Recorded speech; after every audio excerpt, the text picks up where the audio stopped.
nature is, yes, it's very important. Nature is absolutely vital. It's also extremely annoying.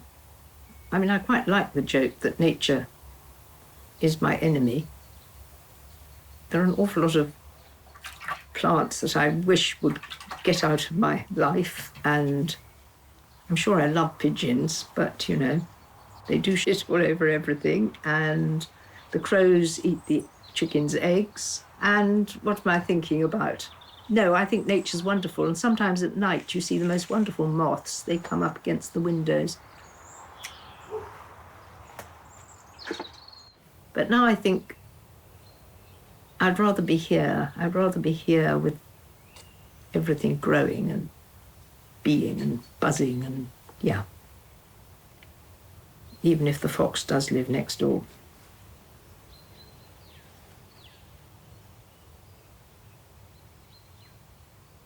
What it is each of these has got to fit with the rest of it. So I keep having to put it up to see if it is fitting. So it is a puzzle, but it's just part of doing this bit of this boat. That's why they're so complicated. The boats are great to do. They're much more like doing paintings. They're much more complicated, these boats with their big sails. The thing about the boats is it's a very good vehicle for ideas and stories. You've got a boat, which is kind of a little world of itself. And it's a lovely shape. A boat is a gorgeous shape. So you've got that, and then the sails are another lovely shape, and I can just paint a place or a landscape or something like, again, like a story. And it's framed. I think that's the thing about the boats.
They're sort of puppet things who have a landscape around them. They tell their story in writing, in a label. And she's got all her interests here, fruit and veg, and she says, my name is Mildred Viner Smuggler. Well, my ancestors were the Australian smugglers. I used the fruit of the earth, the gifts of nature, to create potions of joy and intoxication. It's quite fun to do them because it's like tiny little stories and just finding these crazy characters. There's this lady. And she's May Crossway. My dears, I just love walks away from the trouble. So here I am in heaven. By the way, I knitted these gloves. So I have quite fun with these people. Never mind my other names, they call me Dora. I see you looking at them daffs I've picked. Not allowed, you think. But my gran and her lot picked the bunches and into the market. I do it to remember them. So she's stealing daffodils, which is not meant to happen. She's a gypsy.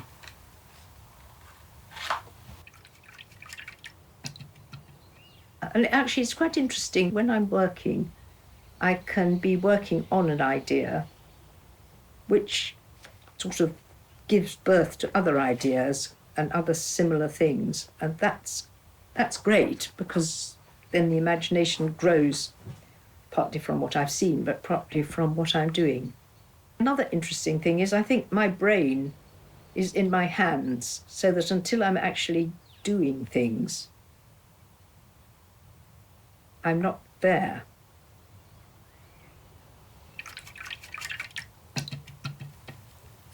I was born in 1937, so the war was just about to start. My father was in the RAF, but not as a fighter pilot. He was too old for that, so he was quite senior, and we never quite knew where he was or what he was doing. We were living for a lot of the time with my grandmother and grandfather near Tenbury Wells, on a farm, and actually it was rather lovely, that bit. I just sort of remember it as the sun shining and butterflies, and they had a gardener called Bendel, and he used to be able to press his stomach and make a noise like a teddy bear, and we thought he was magic. And then we went to school. My sister was 3 and I was 4, and we went to a boarding school in the Cotswolds, Burford, called Cottesbow, which we hated because we were a bit young for boarding school.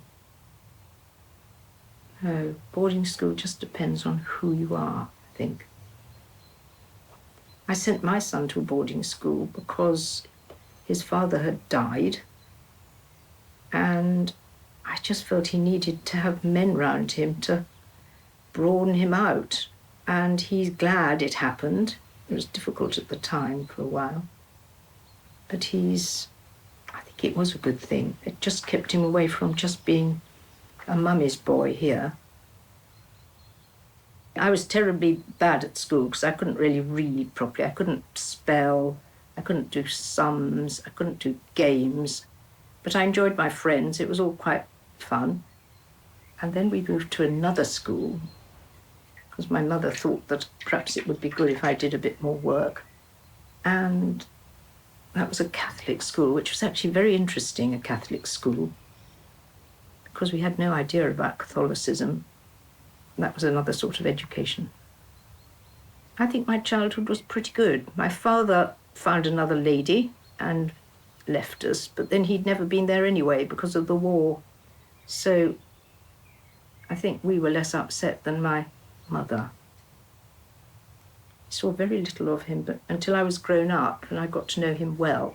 We became friends. He asked me at some point, they adopted 2 children, my father and stepmother, and they asked me to come once to help look after the children. It was in the holiday. I was teaching and it was the holidays.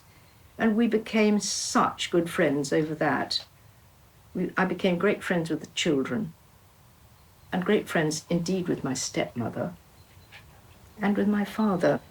No, he was jolly good. When I was 21, he gave me £2,000 with which I bought this house, which has been a great joy and, well, a source of freedom all my life.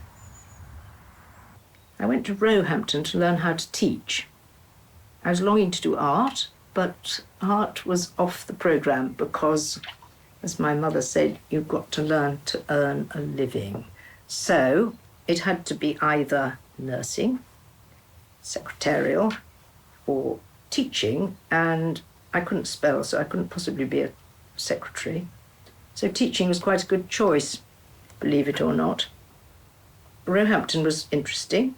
It was rather like another boarding school, actually. It was very strict, but very interesting. And I think at Roehampton I learnt to think and I became educated, really. I don't think school quite achieved that. And after that I bought this house and taught for about 10 years, and then I went to Goldsmiths College for a year, which was wonderful. That was such a completely different, exciting kind of educational experience. It was sort of free. I used to go into Goldsmiths College. It was like walking into Paddington Station with all the bustle and excitement and all different people and different happenings, and just huge and wonderful and really exciting. I had a marvellous year there. And then came back here to teach again. But all my life I've spent time, a bit of teaching and then a bit of time off from teaching and painting, and then going back to teaching when the money ran out. So my career has been a patchwork quilt, really. No, I've been very lucky.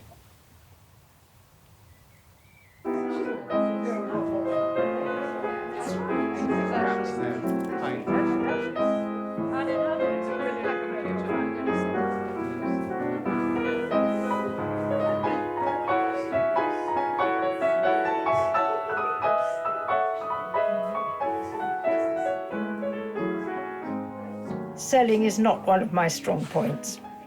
There are all these open studios in different places, and that's really successful.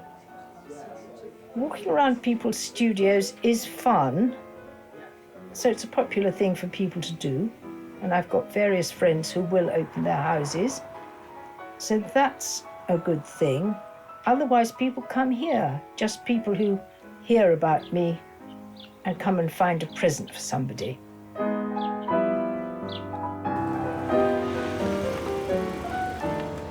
Ardyn is a delight to know, and we love having her work here. It echoes her personality. I think she's just got a particular take on the world, and she's reflecting it in her art, and it's just lovely stuff. It's colourful and it makes you feel good inside. This sort of yellow, and then on the other side it's different. Oh, I see. Which it doesn't. So you have sort of stone walls in a different season. Yes. And how long did that take? Ages. Far too long. But it is interesting to do. I'm trying to buy him for a friend as well. Oh, right, yes. They look slightly like.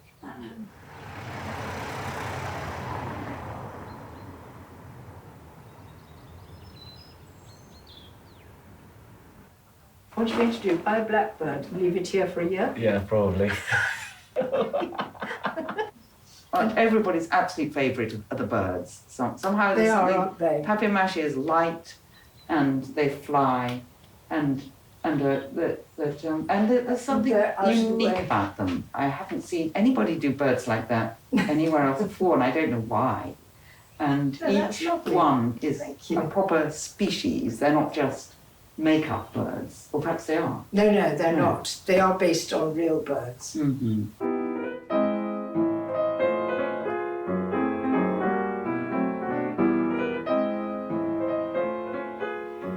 Yes, the birds. They're fun to do. I feel fond of them when I'm doing them. I've got guinea fowl and they molt. I don't have to kill them to get the feathers. They're molting now, like mad. Fantastic. Isn't that amazing?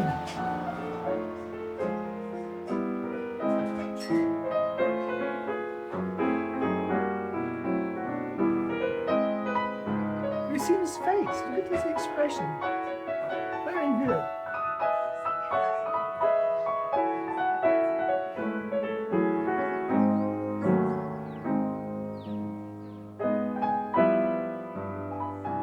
Okay, I think I'm going to buy this one. A great tit. A great tip.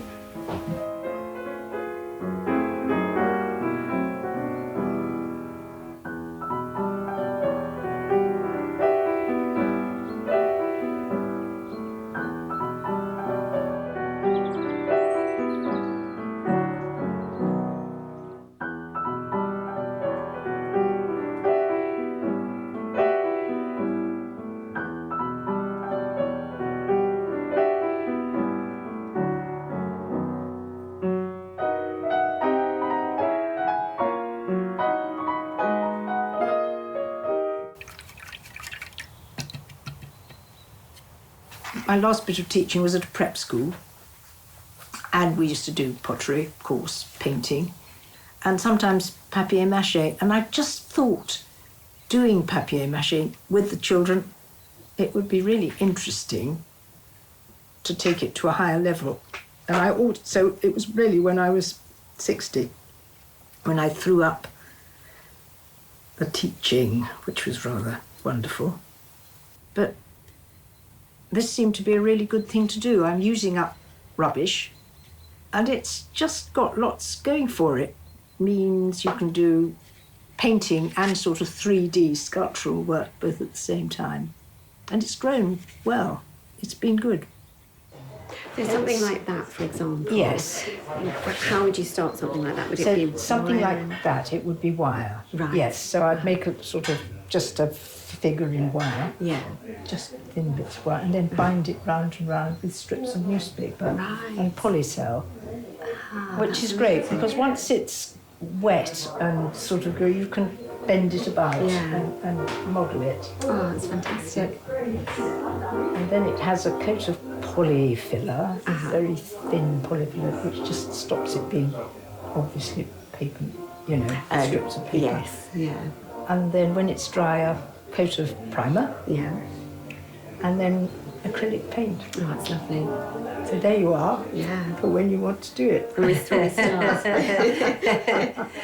Oh, it's really lovely. These people and these characters starting to jump out Yes, these people. as you do And that's more. quite fun because you sort of think of stories that go with them. Yeah. And so he can live in his hole.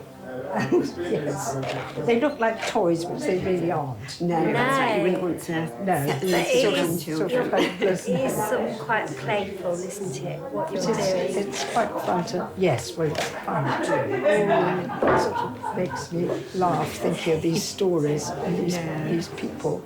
It's proved a great success. I find it a really good vehicle for ideas and playing about. I do still do paintings, which is the best, which is the lovely thing to do. But the papier mache is quite demanding of time and thought. And it also works quite well to sell. So, yeah, it's a winner.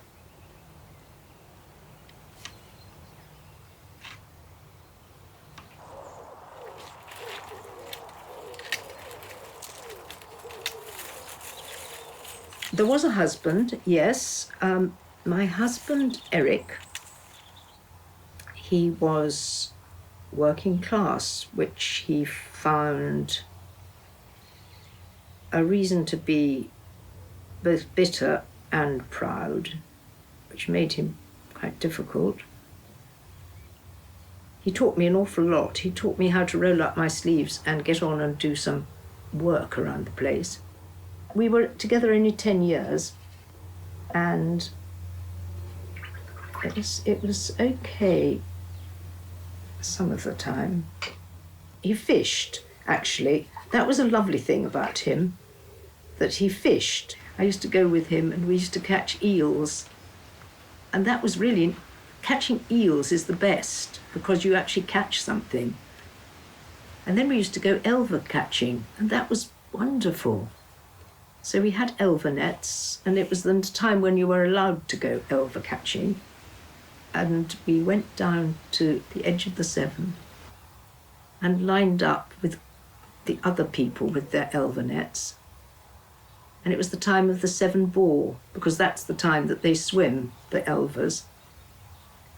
And we were all lined up by the side of the river, and suddenly the people down below yelled, "Flood-o, flood-o, flood-o," and they yell it all the way up, the message.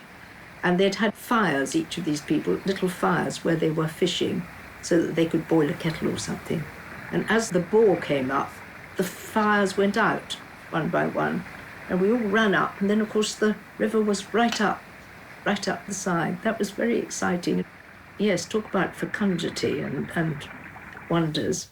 And the elvers were so delicious, and now we can't have them anymore, or fish for them.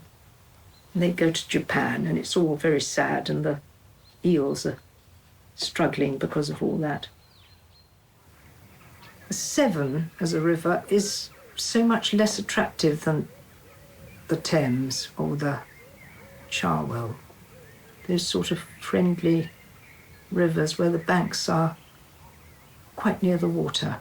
You don't have to look down the mud into a deep, rather unfriendly river. My husband, Eric, he was very bitter about who he was.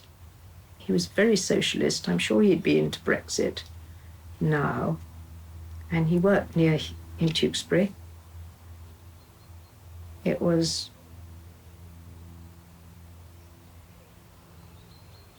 a mistake for me. It was probably a mistake for him, because we didn't really live in the same worlds. His evenings were at the pub, and I think probably, he didn't ever get drunk, but I think he got terribly argumentative with beer. Because I had Robert. Robert is our son, and that was great, that there was Robert. And of course it was sex as well, let's face it. There was sex, and there wasn't much sex in my life. That's a very poor excuse for allowing somebody so seriously into your life when you're really not sure about it, or actually pretty certain it's a bad idea. It's one good thing about nowadays, one wouldn't do that, I hope. Right, marriage. I'll do it briefly, actually. I packed up, and one Sunday I took Robert and the dog and the mice. There were some white mice. And we left to stay with a friend and left him a note. It's a horrible story. It's so awful. I don't know how I did it, really. And obviously he was beside himself, and he couldn't quite understand. He knew things were going wrong, though, because he did know that they weren't good. And I think about 6 months later, he shot himself, which was actually what I feared he might do to us all if I didn't go, so I didn't know. I just wish it hadn't all happened at all.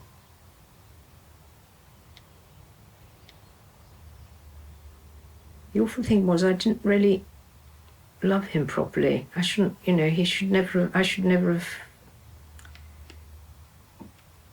married him at all. It was a kind of... You've got all the sort of background of culture and difference, and we really are the product of where we are and who our parents and ancestors are. I just feel, I'm living here. My mother's family all lived round the Malvern Hills, and a lot of them still do. And our roots are so here in this soil. And I feel very happy and comfortable with that. But I found trying to be working class was impossible, really. It's awful, isn't it? Failure. And yet we're all ought to be uniting and understanding each other and, yeah.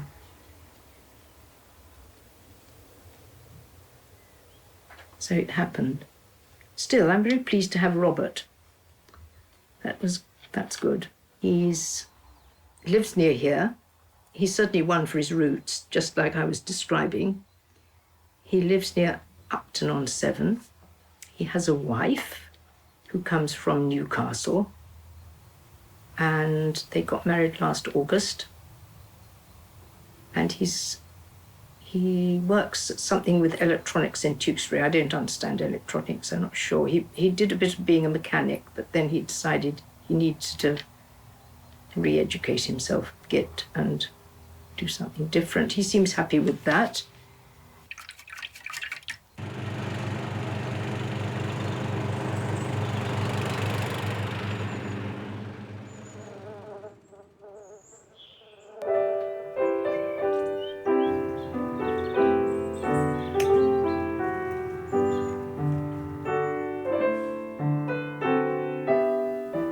Yes, it is play. A lot of it is play. Thank goodness. And taking a sort of slightly sparky idea and then running with it into another direction.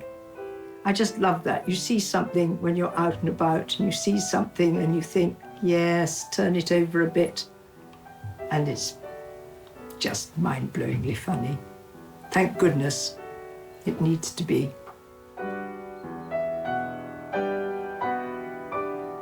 I am lucky sitting here and messing about and playing around with ideas. When I'm doing things, I'm not thinking about them going to sell. If I'm making lots and lots of little sheep or something, maybe I'm, yes, turning them out almost like throwing pots. And that's to sell.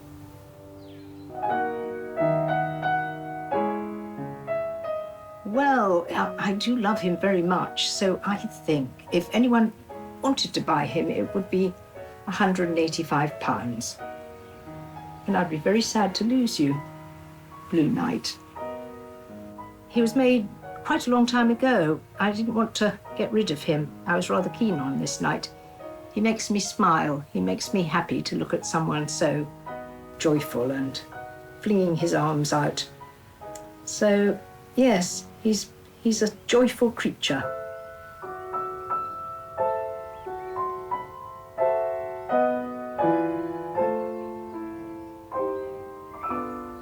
I used to have a wonderful argument for not being very successful. And it was this, that if you get very successful when you're young, you could get stuck so that everybody expects your work to be just like that. And you could rest on that and just turn out lots and lots of more or less the same thing. So hooray for not being a success.